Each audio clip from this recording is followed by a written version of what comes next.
السلام عليكم ورحمة الله وبركاته إن الحمد لله والصلاة والسلام على رسول الله أما بعد দেশি প্রবাসী পৃথিবীর যারা যেখান থেকে দেখছেন দেখবেন আছে কিংবা দূরে সকলকে কিউএস টিউন স্বাগত জানাচ্ছি আমি নাসির।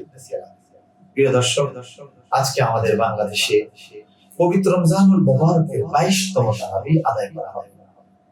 পবিত্র রমজানুল মুবারকের 23তম তারাবি আদায় করা হবে ইনশাআল্লাহ। আর এই 23তম তারাবিতে রয়েছে পবিত্র কোরআনুল কারীমের 26তম পারা সম্পূর্ণ, আর 26তম পারায় রয়েছে সূরা আল আহকাফ প্রথম আয়াতে কারীমা থেকে শুরু করে সূরা আজ-জারিয়াত 30 নম্বর আয়াতে কারীমা পর্যন্ত। যে দর্শক, আসুন আমরা জেনে নিচ্ছি শুরুতে প্রিয় দর্শক, আসুন শুরুতেই আমরা জেনে নিচ্ছি করণীয় বিষয়। শুরুতেই আমরা জেনে নিচ্ছি করণীয় বিষয়। আল্লাহকে রব বা প্রভু হিসাবে ঘোষণা তাতে অবিচল থাকতে হবে। আল্লাহ আমাদের রব, তিনি আমাদের প্রভু, আমরা তাকে রব হিসাবে গ্রহণ এই ঘোষণার উপর আমরা অবিচল এবং অটল থাকবো। মাতা পিতার প্রতি সদয় ব্যবহার করতে হবে, বিশেষ করে গর্ভধারণ ও লালন পালন কালে মায়ের কষ্টের কথা মনে করে। বাহ, মা কত কষ্ট করেছেন, আমাদেরকে 10টি মাস গর্ভধারণ করেছেন, প্রসব করেছেন, দুধ পান করাইছেন। আমরা নিজেরা ময়লা আবর্জনায় পড়ে গিয়েছি, মা আমাদেরকে পরিষ্কার পরিচ্ছন্ন করেছেন, কোনদিন একটু ঘৃণাও করে। সেই মায়ের সাথে যাদের মা আছে, মায়ের প্রতি সদয় হতে হবে। আর যাদের মা নেই, তারা তাদের মায়ের জন্য দোয়া করবে। রব্বির হামহুমা কামা রাব্বায়ানি সগীরা।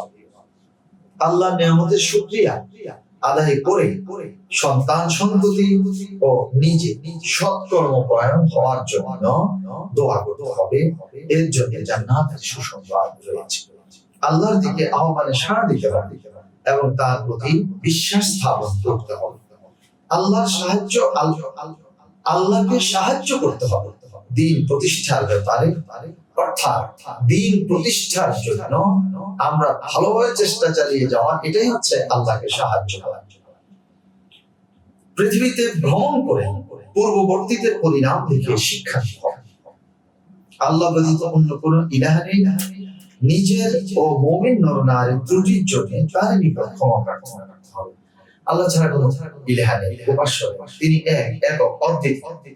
আমরা তার দাসত্ব করবো, গোলামি করবো, তার কাছে ক্ষমা চাই এবং তার কাছে আমরা সাহায্য চাই। এটাই হচ্ছে কোরআন নিয়ে চিন্তা গবেষণা করতে হবে, আর না হয় অন্তর তালাবদ্ধ হয়ে যাবে। কোরআন নিয়ে গবেষণা করতে হবে, কোরআন স্টাডি করতে হবে, বুঝতে হবে, আর কোরআনের আলোকে নিজের জীবনটাকে ঠিক সাজাতে হবে। আল্লাহ ও তার রাসূলের আনুগত্য করতে হবে।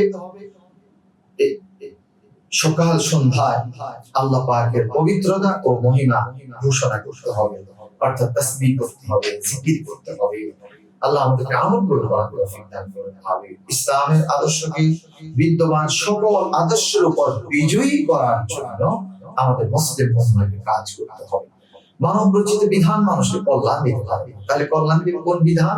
আল্লাহ পাক রব্বুল আলামিন যে বিধান দিয়েছেন, আর সেই বিধানকে, সেই দ্বীন ইসলামকে, সেই আদর্শকে বিজয়ী করার জন্য আমাদের মুসলিম উম্মাহকে কাজ করতে হবে। মুসলমানদের পারস্পরিক বিবাদের মীমাংসা মুসলমানদেরকেই করতে হবে। মুসলমানদের পারস্পরিক কোনো যদি সমস্যা লেগে যায়, এর জন্য কোনো অমুসলিমের কাছে মীমাংসার জন্য যাওয়া যাবে না। মীমাংসা তো হবেই না, বরং উভয় পক্ষকে আরো শক্তভাবে কৌশলে লাগিয়ে দিই। অতএব মুসলমানদের বিপদ থেকে উদ্ধারের জন্য কোনো সমস্যা লেগে গেলে মুসলমানদের তা সমাধান করে। তাকওয়াবান ব্যক্তিকে অধিক মর্যাদাবান মনে করতে হবে। যারা তাকওয়া অবলম্বন করেছে, মুত্তাকি হয়েছে, এদের মর্যাদা আল্লাহর কাছে অনেক বেশি। অতএব মানুষের কাছেও তাদের মর্যাদা থাকবে। ইন্না আকরামাকুম ইনদাল্লাহি আতকাকুম। অতএব আমাদের সকলকে মুত্তাকি পরিপূর্ণরূপে হওয়ার জন্য চেষ্টা করতে হবে। অন্তরের গভীরে ঈমানকে প্রবেশ করাতে হবে। শুধু মুখে মুখে আমি ঈমানদার বললে চলবে না। অন্তর দিয়ে বিশ্বাস করে অন্তরের গভীরে এটা তার বিশ্বাস করে নিতে হবে, বদ্ধমূলে নিতে হবে। জীবন ও সম্পদ নিয়ে আল্লাহর রাস্তায় জিহাদ করতে হবে। আল্লাহ যে জীবন দিয়েছেন। আল্লাহ যে সম্পদ দিয়েছেন, সেই সম্পদ দিয়ে, জীবন দিয়ে আল্লাহর জমিনে আল্লাহর দ্বীনকে প্রতিষ্ঠা করার জন্য চেষ্টা চালিয়ে যেতে হবে, ধৈর্য ধারণ করতে হবে, আল্লাহর পবিত্রতা ও মহিমা ঘোষণা করতে হবে। সূর্যোদয় ও সূর্যাস্তের পূর্বে রাতের এক অংশে, অর্থাৎ সকালে ফজরের পর, সন্ধ্যায় সালাতুল মাগরিবের পর, আর রাতের কোনো এক অংশে আল্লাহ পাকের জিকির আজকার করতে হবে, আল্লাহ পাকের পবিত্রতা বর্ণনা করতে হবে, কোরআনের মাধ্যমে লোকদেরকে উপদেশ দিতে হবে। প্রিয় দর্শক, এই ছিল করণীয় বিষয়। এবার আসলে বর্জনীয় বিষয়। আল্লাহর পরিবর্তে এমন কাউকে ইলাহ হিসেবে ডাকা যাবে না যে কিয়ামত পর্যন্ত তার ডাকে সাড়া দিবে না। আল্লাহ ছাড়া যত ইলাহ আছে, বড় বড় বৃক্ষরাজি, চাঁদ, সূর্য, গ্রহ, নক্ষত্র, এগুলোর পূজা করে, প্রতিমার পূজা করে, কিয়ামত হয়ে যাবে, আপনি প্রভু হিসেবে তাদেরকে ডাকেন, তারা কিচ্ছু আপনার জন্য করতে পারেন সাড়া দিবে না। তো ঠিক আছে, হেলাল হিসেব, সূর্য আমাদেরকে আলো দিচ্ছে, চাঁদ আমাদেরকে আলো দিচ্ছে, কিন্তু এই সূর্যকে, চাঁদকে আলো দিয়েছেন, এগুলো স্রষ্টাকে, এটা আমাদেরকে খেয়াল রাখতে হবে। তিনি হচ্ছেন। এরপরে আসুন কোরআনের মাধ্যমে লোকদেরকে উপদেশ দিতে হবে। আসুন আমরা শুনলাম এতক্ষণ পর্যন্ত করণীয় বিষয়, এবার আমরা বর্জনীয় বিষয়গুলো আমরা মনোযোগ সহকারে শুনি। আল্লাহর পরিবর্তে এমন কাউকে ইলাহ হিসেবে ডাকা যাবে না যে কিয়ামত পর্যন্ত তার ডাকে সাড়া দিবে না, দিতে পারবে না। পৃথিবীতে ঔদ্ধত্য প্রকাশ ও নাফরমানি করা যাবে না, করলে অবমাননাকর শাস্তি তার জন্য রয়েছে। জিহাদের নির্দেশ আসলে মৃত্যুর ভয়ে ভীত সন্ত্রস্ত হয়ে মুনাফিকদের মতো পালিয়ে যাওয়া যাবে না, এটা মুনাফিকদের স্বভাব, এটা পরিহার করতে হবে। আল্লাহর পথ থেকে মানুষকে ফিরিয়ে রাখা এবং রাসূলের বিরোধিতা করা যাবে না, এটা কাফেরদের কাজ।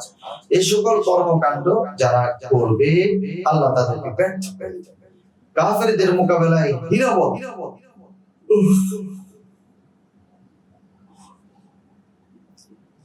কাফেরদের মোকাবেলায় হীনবল হওয়া যাবে না, কাফেরদের মোকাবেলায় সাহসিকতার সাথে নামতে হবে। আমরা যদি মুসলমান ঈমানের সাথে নামি, তাহলে আমরা একজনে 20 জন কাফেরের মোকাবেলা করা আমাদের পক্ষে সম্ভব।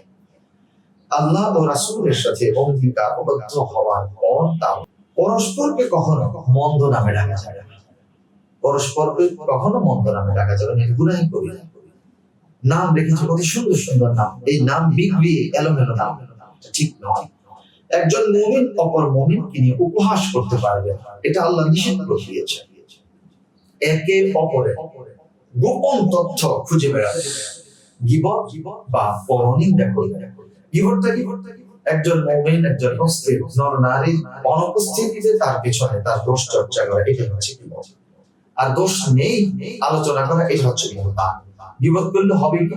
আল্লাহ পাক জানিয়ে দিয়েছেন, গীবত করা মৃত ভাইয়ের গোশত খাওয়ার চেয়েও আরো নিকৃষ্ট। অতএব গীবত করা থেকে বেঁচে থাকতে হবে। বেশি বেশি অনুমান করা, বেশি বেশি ধারণা করা, কুধারণা করা, এগুলো থেকে বেঁচে থাকতে হবে। বংশ গৌরব করা যাবে না, কারণ মানুষ একই নারী পুরুষ থেকে সৃষ্টি এবং মর্যাদার মাপকাঠি হলো তাকওয়া। প্রিয় দর্শক, এই ছিল বর্জনীয় বিষয়গুলো। আসুন আমরা করণীয় বিষয়গুলো গ্রহণ করি আর বর্জনীয় বিষয়গুলো আমরা বর্জন করে চলি, এবং 24তম পর্ব দেখার আমন্ত্রণ জানিয়ে আপনাদের সকলের সুস্থতা, সুন্দর জীবন কামনা করি শেষ করছি। আসসালামু আলাইকুম ওয়া রাহমাতুল্লাহি ওয়া বারাকাতুহু।